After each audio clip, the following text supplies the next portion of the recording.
নারকলের পাটিসাপটা খাবো। হ্যালো, সবাই কেমন আছো? এখন আমরা রয়েছি বিষ্ণুপুরের বাঁকুড়ার সোনার বাংলার। এই রুম থেকে আমাদের ব্যালকনির ভিউটা কীরকম সেটা আপনাদের দেখাই। এই যে আমাদের রুম থেকে ব্যালকনির দৃশ্যটা কিছু এইরকম, পরপর পরপর এখানে রুমগুলো রয়েছে। এইদিকে মামনি বাপির রুম রয়েছে, আর এখানে আমরা থাকছি, আর এই পাশে আরও অন্যদের রুম রয়েছে। তো এখান থেকে পুরো মানে জঙ্গলের যে দৃশ্য আপনারা দেখতে পাচ্ছেন, যে জঙ্গল পুরো ফরেস্টের দৃশ্যটা এখানে রয়েছে। ব্রেকফাস্ট করে সুইমিং পুলের মজা নিয়ে এখন আমরা রেডি হয়ে গেছি। বিষ্ণুপুরের যে টেরাকোটার মন্দির রয়েছে সেই টেরাকোটা মন্দির আমরা দর্শন করতে যাব। একটা টোটো বুক করেছি।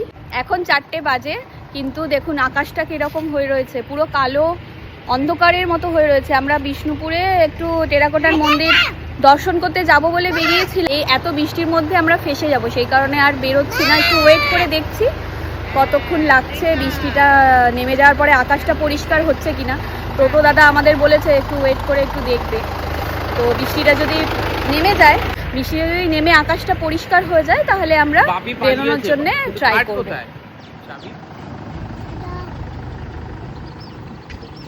ব্যাক ক্যামেরা অন করে দেখাচ্ছি, পুরো কালো হয়ে গেছে আকাশটা,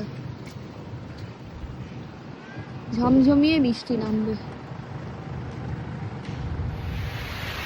আমরা টেরাকোটার মন্দির দর্শন করতে যেতে পারিনি, কিন্তু এখন সোনার বাংলাতে মেঘ কালো করে মুষলধারে বৃষ্টি নেমেছে, যেটা আমরা ব্যালকনিতে বসে এনজয় করছি।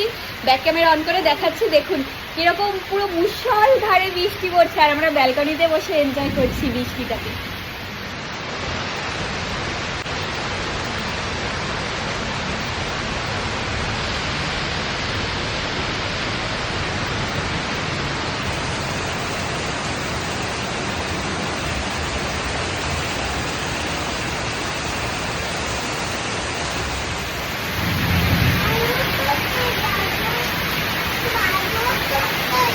বাদুর আছে, বাদুর ডাকছে।